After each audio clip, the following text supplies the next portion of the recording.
Hello, everyone, and welcome to another episode of the Goodie Nation Podcast. I say every episode is a very special episode, but this is a very special episode. For one, this is our first episode in the lovely month of March. Spring is on the way, and as many of you know, March is Women's History Month, which is why we are so excited to kick off our latest initiative here at Goodie Nation, Queens of Innovation. This month and throughout the whole year, we're going to be celebrating the women of Goodie Nation and the folks who are just really redefining the innovation space, building legacies. There's so much out there that I'm sure y'all see on the news and it's like, ugh. So we're countering that and we're putting out some information, stories, messages from just some amazing women in our community. And we're kicking that off today with Liberty White. Liberty, thank you so much for being on the show. Thank you so much. I'm so excited. This is innovative, right? So it's the first episode of March. Like we're in the zone. It's happening. We're doing it. Yes. And so Liberty, I would love if you could introduce yourself and let folks know what it is that you do. Yeah. Hey, y'all. I'm Liberty White, founder of She Learns AI. And you see my title there, Women and AI Futures, which is an initiative that we started. And we're running all month long. We're doing activations to just really help both introduce women into AI, those who are AI curious and maybe even AI fearful. And then, of course, we have those that are already blazing trails. And for the entire week, March 17th to the 21st, we are taking over. And I'm just really excited about it.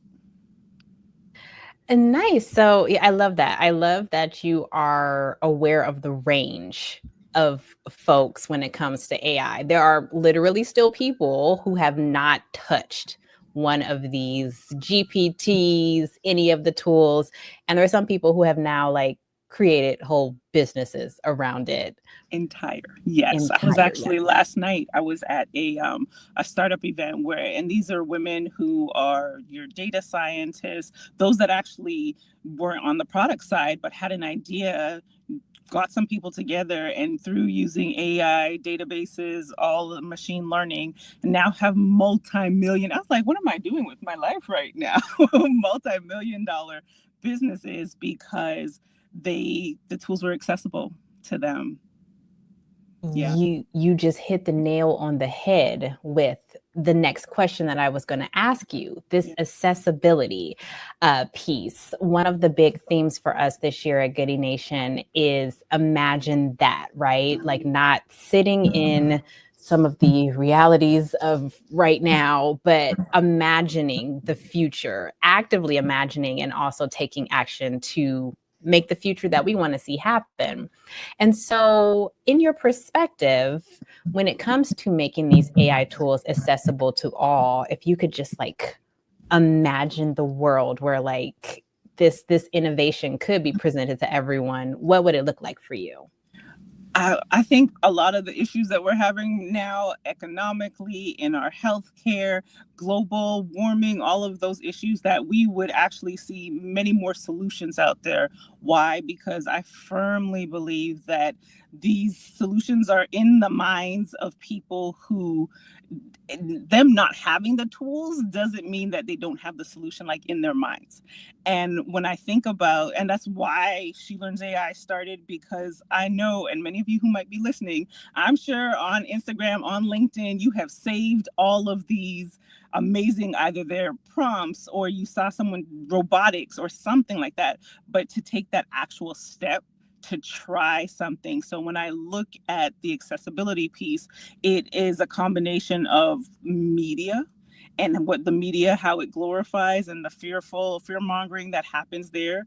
It is our ecosystems and our infrastructure where that is more so they're looking at the higher education. But wait, what about the everyday person who's inside of corporate and they need to be upskilled and reskilled? So it really is what it looks like for me is that everyone is able to, in some shape or form, the same way that we have water, and even that might be an issue of like having clean water, but the same way that we have some of the necessities of life, this AI and technology has now become a necessity. Mm-hmm. Yeah, I like how you also earlier mentioned fear, right?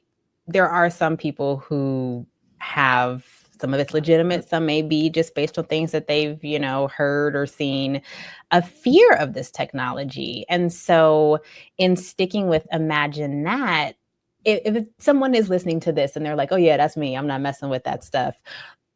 How can you imagine and envision a world where this technology can actually unlock opportunities for underestimated founders, entrepreneurs, creators, folks who don't even fall into those categories yet? How can this technology unlock opportunities for them? Hopefully they'll be less scared after this answer. Yeah, well, I like to be realistic as well. Like, if you are fearful, I'm pretty sure there is a valid reason why, whether that be something systemic, whether that be family, something personal. We all have our own triggers, which is why when we talk about accessibility, it is, when I look at, and I tell this story a lot, so if you've heard it, just bear with me. But when I was younger, 6, 7, around that age, at church Friday night, there was a young man from one of the universities who said to my dad, there's 4 of us, and he's like, you've got to get a computer in the house. And my West Indian Jamaican immigrant father went and got a computer in the house.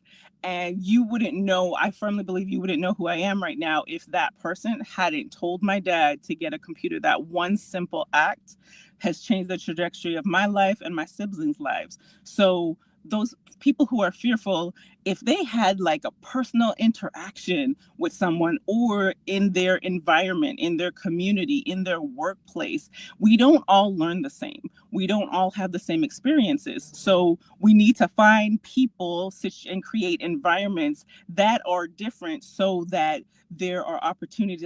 I wish I had my telestrator up, but so that they'll find that connection that works for them. And that's really the way that it's like taking one step at a time, but you need someone to help them take that step. Yes. So shout out to whoever told dad, put a computer in the house. You need to do this.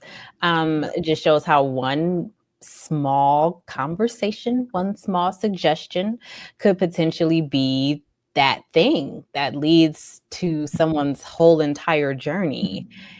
If I could jump and please.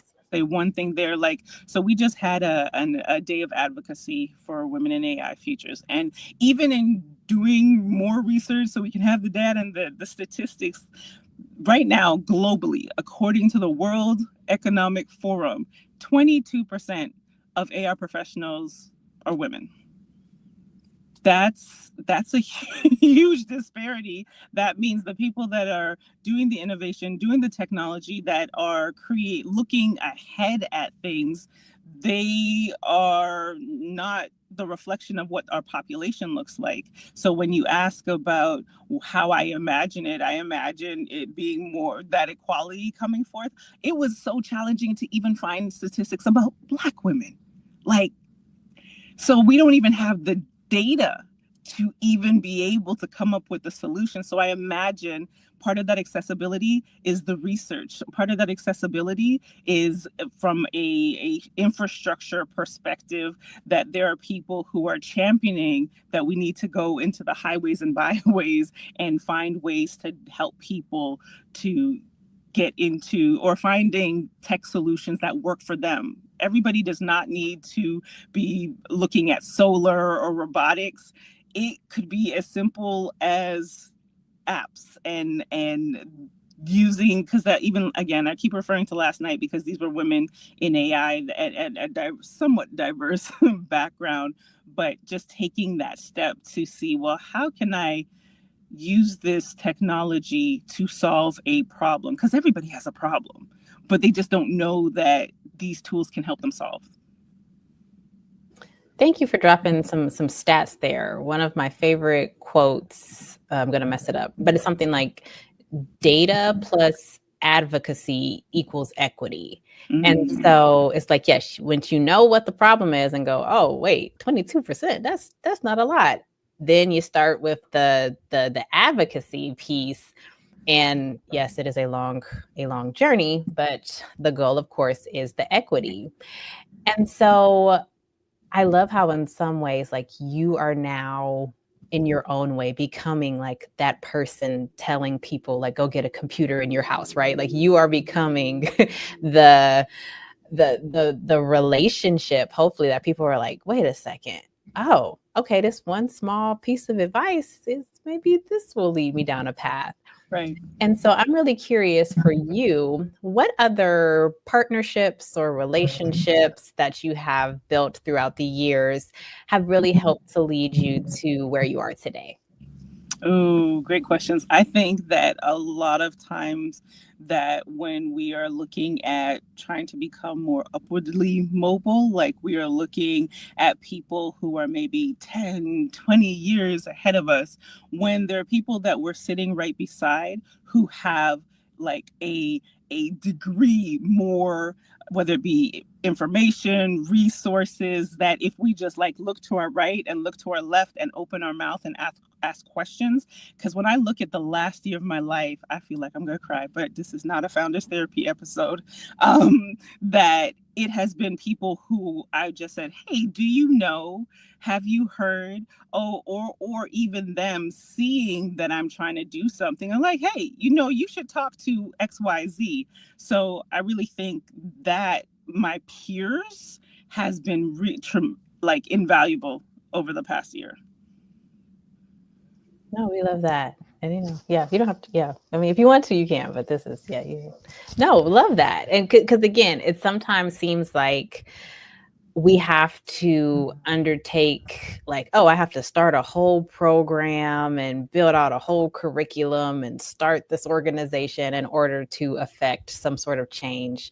But yes, like you said, look to your right, look to your left. Sometimes you and one other person just need to have a conversation, and that's all that needs to happen to start the next step.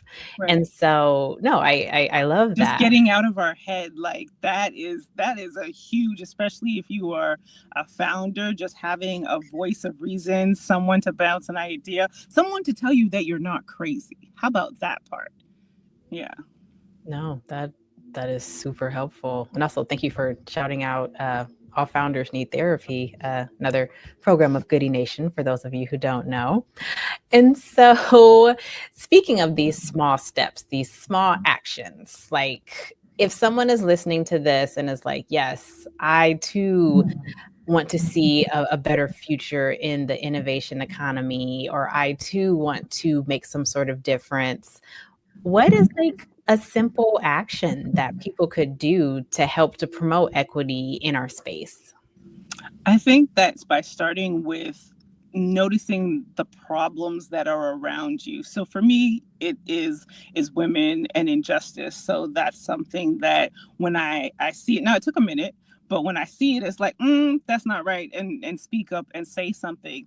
But to be even more tactical, that is looking at, are there any organizations around? And even if those organizations are not where you are, because potentially that might be it. So because of the pandemic, we've always been global, but it's just even more so people are aware that, look on LinkedIn and looking for groups and using YouTube. There are lots of people who are already promoting or even sharing stories online. And as you're listening, taking a step to just either ask a question or to reach out. So finding community where there are other people that will help to sharpen, and that you can do. I'm really on this peer aspect of things, but even peer learning, there's so much information and disinformation that's happening out there. By having somewhat of a think tank or even a mastermind that will help to accelerate your development. So those are like 3 ways that I would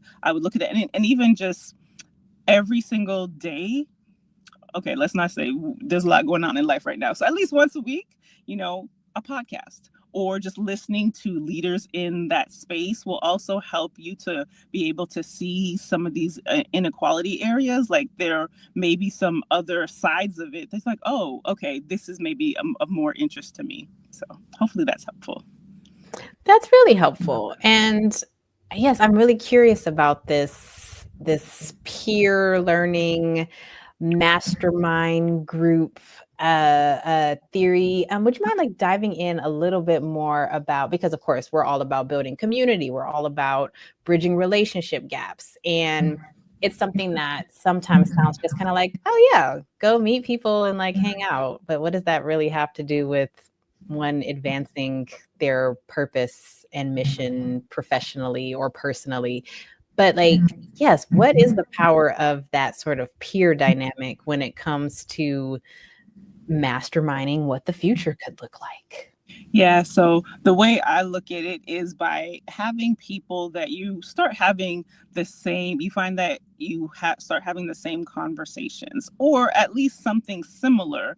And they're usually, and again, and you can correct me if I'm wrong, but just even like really speaking to founders, a lot of times we think, and Joy said this recently, where, you know, you think you're in isolation, you think you're the only one until you talk to someone else. So from that same vantage point, peer learning is like, okay, hey, we all have those text groups, whether they be our BFFs or, you know, the homies or whatnot.